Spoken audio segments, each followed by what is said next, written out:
మూలిగే నక్క మీద తాటిపండు పడ్డట్టు పాపం చంద్రబాబు గారిని ఎలా ఇబ్బంది పెట్టాలా, ఎలా వేధించాలా అని ఎదురు చూసి కోర్టుల్లో ఇప్పటికే అనేక సందర్భాల్లో అబాసు పాలవుతూ వచ్చినటువంటి వైసీపీ పార్టీకి, జగన్మోహన్ రెడ్డికి నిన్న హైకోర్టులో మరొక సావు దెబ్బ తగిలిందని చెప్పొచ్చు. అయితే ఈ పిటిషన్ వేసిన వ్యక్తి ఎవరయ్యా అంటే ఆళ్ల రామకృష్ణారెడ్డి. గతంలో మంగళగిరి నుంచి వైఎస్ఆర్సీపీ నుంచి పోటీ చేసినటువంటి ఆళ్ల రామకృష్ణారెడ్డి వేసినటువంటి ఒక పిటిషన్. ఏంటి ఆ పిటిషన్ అంటే ఇన్నర్ రింగ్ రోడ్డుకు సంబంధించి ఏదైతే కేసు ఉందో ఆ కేసుని ప్రజాప్రతినిధుల కోర్టుకి బదిలీ చేయాలి, అలాగే చంద్రబాబు గారికి ఇప్పటికే ఉన్నటువంటి బెయిల్ని రద్దు చేయాలని ఆళ్ల రామకృష్ణారెడ్డి హైకోర్టులో కేసు వేస్తే దీని వాదోపవాదాలు గతంలోనే జరిగాయి. తీర్పుని రిజర్వ్ చేసినటువంటి గౌరవ హైకోర్టు నిన్న తీర్పుని వెలువరిస్తూ ఆళ్ల రామకృష్ణారెడ్డి మొత్తం 3 పిటిషన్లు వేస్తే ఆ 3 పిటిషన్లకు కూడా విచారణ అర్హత లేదని చెప్పి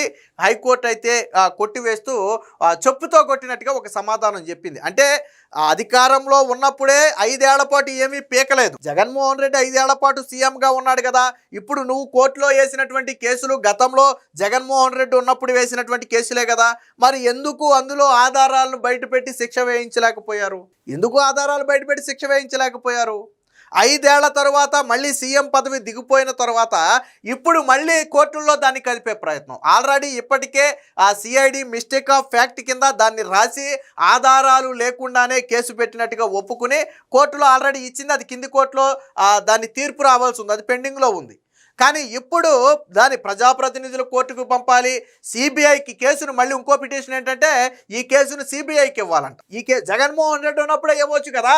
జగన్మోహన్ రెడ్డి ఉన్నప్పుడు సిఐడి చేత విచారణ చేయించి ఆధారాలు లేకపోతే ఇప్పుడు సిబిఐకి ఇవ్వాలని అడగటానికి సిగ్గులేదా? వివేకానంద రెడ్డి హత్య కేసును సిబిఐకి ఇవ్వాలని ఏ రోజు ఎందుకు అడగలేకపోయారు? అప్పుడు జగన్మోహన్ రెడ్డి ప్రతిపక్షంలో ఉన్నప్పుడు వివేకానంద రెడ్డి హత్య జరిగినప్పుడు చంద్రబాబుని నీ పాత్ర లేకపోతే నువ్వు సిబిఐకి ఎందుకు ఇవ్వవు చంద్రబాబు అని ప్రశ్నించినటువంటి జగన్మోహన్ రెడ్డి గెలిచిన తరువాత సిబిఐ విచారణ అవసరం లేదు అని లేఖ రాశాడు. ముందేమో సిబిఐ విచారణకు ఎందుకు ఇవ్వాలి అని అడిగాడు వివేకానంద రెడ్డి కేసులో. గెలిచిన తర్వాత సిబిఐ విచారణ అవసరం లేదని లేఖ రాస్తే తర్వాత సునీత పట్టుబట్టి సిబిఐ విచారణ తెచ్చుకుంది, అది వేరే విషయం. అలాంటి కేసులోనే సిబిఐ విచారణ అడగలేదు. పోనీ జగన్ 5 ఏళ్ళు సీఎంగా ఉన్నప్పుడు కూడా చంద్రబాబు గారి మీద ఉన్నటువంటి కేసులను మేము సిబిఐకి ఇస్తున్నామని రాష్ట్ర ప్రభుత్వం ఒక తీర్మానం చేసి పంపొచ్చు కేంద్రానికి. కానీ ఆ రోజు సిబిఐ విచారణ అడగలేదు. కానీ ఇప్పుడు అంటే మళ్ళీ కేసును సాగదీయాలి, ఇంకా చంద్రబాబు మీద కేసు నడుస్తుంది అని చెప్పాలి అనే ఉద్దేశంతో సిబిఐకి ఇవ్వాలని అడుగుతున్నారు. మీరు 5 ఏళ్ళు సీఎంగా ఉన్నప్పుడు గాడిదలు కాశారా కేసును సిబిఐకి ఇవ్వకుండా? జగన్ సీఎంగా డెసిషన్ తీసుకునే పవర్ ఉంది కదా ఆ రోజు, ఎందుకు ఇలా కేసుని ఇప్పుడు ఇవ్వాలంట? దీని మీద 3 పిటిషన్లను కూడా హైకోర్టు నిర్ద్వందంగా తిరస్కరించింది. ఈ 3 పిటిషన్లకు కనీస విచారణ అర్హత లేదు అని చెప్పింది. తీసుకోవడం కాదు, డిస్మిస్ చేయడం కాదు, అసలు వీటికి విచారణ అర్హతే లేదు అని చెప్పింది. అంటే భవిష్యత్తులో ఎలాంటి కేసులు మళ్ళీ తీసుకొచ్చి మా సమయం వృధా చేయొద్దని చెప్పి ఇండైరెక్ట్గా ఆళ్ల రామకృష్ణారెడ్డికి ఒక వార్నింగ్ ఇచ్చింది. ఆళ్ల రామకృష్ణారెడ్డి తరపున వాదించిన పెద్ద లాయర్ ఎవరో తెలుసా? జడా శ్రావణ్. వైసీపీ పేటీఎం లాయర్ జడా శ్రావణ్ వాదించాడు ఆళ్ల రామకృష్ణారెడ్డి తరపున. అక్కడ పొన్నవోలు, ఇక్కడ జడారా, ఇద్దరు సరిపోయారు, దొందుకు దొందే. పొన్నవోలు కేసును టేకప్ చేస్తే రిమాండ్ ఖాయం, అలాగే జడా కేసును టేకప్ చేస్తే అది కోర్టు కొట్టేయటం ఖాయం. సో ఈ రెండు కూడా ఇప్పుడు సోషల్ మీడియాలో నడుస్తున్నటువంటి చర్చ. దీనికి సంబంధించినటువంటి వార్త ఒకటి వచ్చింది, ఒకసారి చూద్దాం. ఆళ్ల రామకృష్ణారెడ్డికి హైకోర్టులో ఎదురు దెబ్బ. ఇన్నర్ రింగ్ రోడ్డు కేసులో ఆయన వేసిన 3 పిటిషన్లు కొట్టివేత, వాటికి విచారణ అర్హత లేదని న్యాయమూర్తి స్పష్టీకరణ. నేను అదే చెప్పింది, అసలు విచారణ అర్హత కూడా లేనటువంటి కేసులను తీసుకొచ్చారని చెప్పి నేను న్యాయమూర్తి చెప్పిన మాట. వైకాపా మాజీ ఎమ్మెల్యే ఆళ్ల రామకృష్ణారెడ్డికి హైకోర్టులో ఎదురు దెబ్బ తగిలింది. అమరావతి ఇన్నర్ రింగ్ రోడ్డు కేసుకు సంబంధించి ఆయన దాఖలు చేసిన 3 పిటిషన్లను హైకోర్టు కొట్టివేసింది. వాటికి విచారణ అర్హత కూడా లేదని తేల్చి చెప్పింది. హైకోర్టు న్యాయమూర్తి జస్టిస్ వెంకట జ్యోతిర్మయి ఈ తీర్పునైతే ఇచ్చారు. సో ఏంటి ఆయన వేసిన కేసు కేసులు అనేది ఒకసారి చూస్తే కంప్లైంట్లు ఇన్నర్ రింగ్ రోడ్డు కేసు దర్యాప్తును సిబిఐకి అప్పగించాలని విజయవాడ ఏసీబీ కోర్టులో ఉన్నటువంటి ఈ కేసు విచారణను ఎంపీ ఎమ్మెల్యేల ప్రత్యేక కోర్టుకు బదలాయించాలంటే ప్రజాప్రతినిధుల కేసులు విచారించే కోర్టుకు బదలాయించాలని, అలాగే సీఎం చంద్రబాబుకు మంజూరైనటువంటి బెయిల్ ఏదైతే ఉందో ఆ బెయిల్ని రద్దు చేయాలని ఈ 3 పిటిషన్లను కూడా వేశాడు. ఒకటి దర్యాప్తునేమో సిబిఐకి అప్పగించాలంట, రెండోది చంద్రబాబు గారి బెయిల్ రద్దు చేయాలంట, 3 ఏసీబీ కోర్టులో ఉన్నటువంటి ఈ కేసు విచారణను ప్రజాప్రతినిధుల కోర్టుకు మార్చాలంట. అసలు ఈ కేసు ఏసీబీ కోర్టులో ఉన్నదే వైసీపీ హయాంలో, అప్పుడెందుకు ప్రజాప్రతినిధుల కోర్టుకు మార్చలేకపోయారు, అప్పుడెందుకు సిబిఐకి ఇవ్వలేకపోయారు? దానికి సమాధానం ఉండదు వీళ్ళ దగ్గర. ఆళ్ల రామకృష్ణారెడ్డి తరపున ఎవరు వాదించారంటే న్యాయవాది జడా శ్రావణ్ కుమార్ వాదనలు వినిపించారు. ఈ కేసులో నిందితులుగా ఉన్న చంద్రబాబు ప్రస్తుతం రాష్ట్ర ముఖ్యమంత్రిగా ఆయన పర్యవేక్షణలోనే సిఐడి పనిచేస్తుంది. ఈ నేపథ్యంలో మిస్టేక్ ఆఫ్ ఫ్యాక్ట్ కింద ఏసీబీ కోర్టులో సిఐడి తుది నివేదికను దాఖలు చేసింది.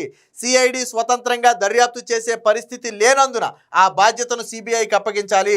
షరతులను ఉల్లంఘించిన నేపథ్యంలో బెయిల్ రద్దు చేయాలని కోరుతున్నాం. ఆ షరతులు ఏంటనేది ఎవరికి తెలియదు. ఉల్లంఘించింది ఐఆర్ఆర్ కేసులో సీఎం అలాగే మంత్రి తదితరులు నిందితులుగా ఉన్నారు. ఏసీబీ కోర్టులో ఉన్న కేసును ప్రజాప్రతినిధుల కోర్టుకు బదిలీ చేయాలి. తమ పిటిషన్కు విచారణ అర్హత ఉందని చెప్తే ఇటుపక్క సిఐడి తరపున ముకుల్ రోహత్గతి వాదనలు అయితే వినిపించారు. రామకృష్ణారెడ్డి పిటిషన్కు అసలు విచారణ అర్హతే లేదని, వీటిని ప్రాథమిక దశలోనే కొట్టేయాలని చెప్పి ఆయన చెప్పారు. కేసు దర్యాప్తును పూర్తి చేసిన సిఐడి మిస్టేక్ ఆఫ్ ఫ్యాక్ట్ కింద ఏసీబీ కోర్టులో తుది నివేదికను దాఖలు చేసింది. ఏసీబీ కోర్టులో వాదనలు ముగిశాయి. ఆ కోర్టు ఏ నిర్ణయం ప్రకటిస్తుందనేది ఎవరికీ తెలియదు. అసాధారణ సందర్భాల్లోనే కేసులను దర్యాప్తును సిబిఐకి అప్పగిస్తారు. ప్రస్తుత కేసులో అలాంటి అసాధారణ సందర్భం ఏమీ కూడా లేదు అని చెప్పారు. అలాగే ముఖ్యమంత్రి చంద్రబాబు గారికి ఆ బెయిల్ మంజూరై ఇప్పటికే 2 ఏళ్లు గడిచింది.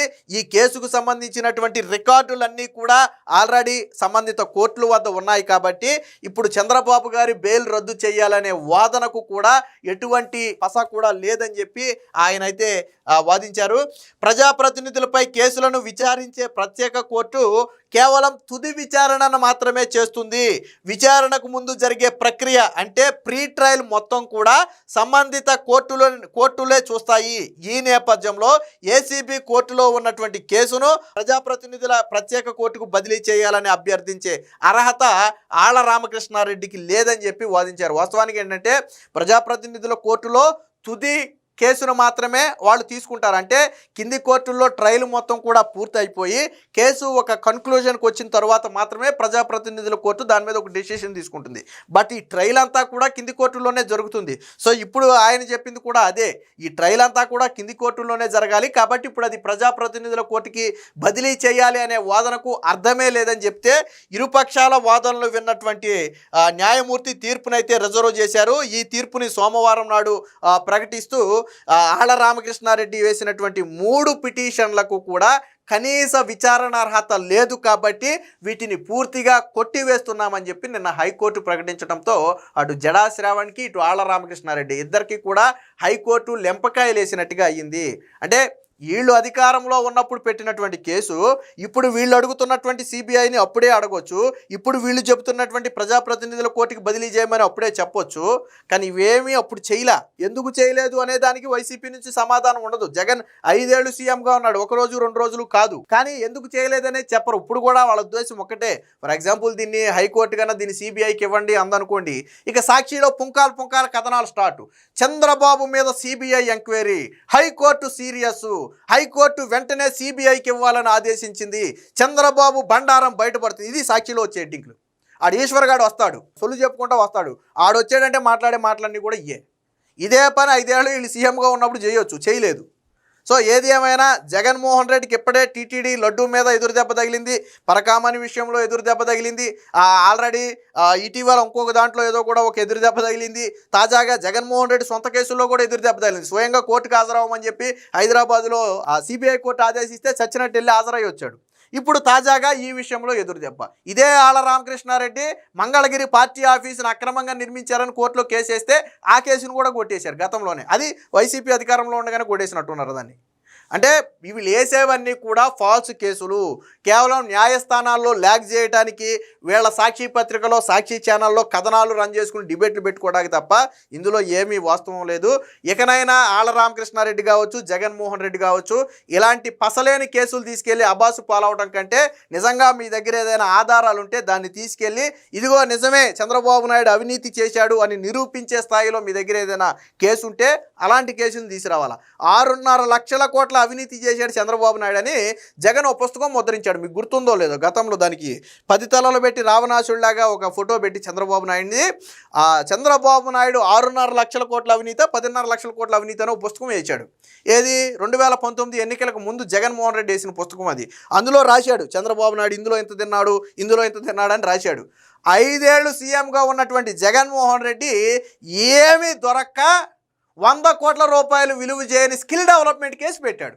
అది కూడా నిరూపించలేకపోయాడు చివరికి. 100 కోట్ల రూపాయలు కేసు పెట్టాడు, అది కూడా నిరూపించలేకపోయాడు చివరికి. మరేమో 6.5 లక్షల కోట్ల అవినీతి అని పుస్తకాలు వేసి 5 ఏళ్ళు సీఎంగా ఉండి కనీసం ₹1 అవినీతి నిరూపించలేకపోయాడంటే అది జగన్మోహన్ రెడ్డి చరిత్ర. ఏదేమైనా మొత్తంగా నిన్న వైసీపీకి మట్టికి గట్టి ఎదురు దెబ్బ తగిలిందని చెప్పొచ్చు.